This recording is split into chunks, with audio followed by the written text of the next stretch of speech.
சாப்பிடுறா பட்டு. நீங்க ஊட்டி விட்டாதான் நான் சாப்பிடுவேன். போய் வேலை பாருங்க, நான் ஊட்டி விட்டுக்கிறேன். பாப்பா நான் ஊட்டி விடவா?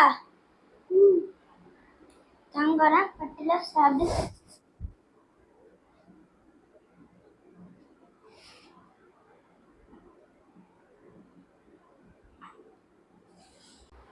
இதே போல அண்ணன் தங்கச்சி, அண்ணன் தம்பி, அக்கா தங்கச்சி வளர்ந்து பெரிய ஆளான பிறகும் ஒருத்தருக்கு ஒருத்தர் அன்பாகவும் ஆதரவாகவும் சந்தோஷமா ஒத்துமையா இருந்தா இதை பார்க்குற பெற்றவங்களுக்கு இதை விட சந்தோஷம் வேற எதுவுமே கிடையாது.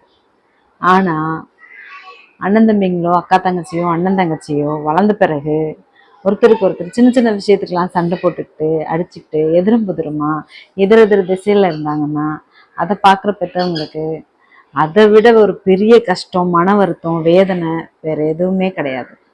ஸோ எல்லாம் ஒத்துமையா இருங்க, பெற்றவங்களும் சந்தோஷமா வச்சுக்கோங்க.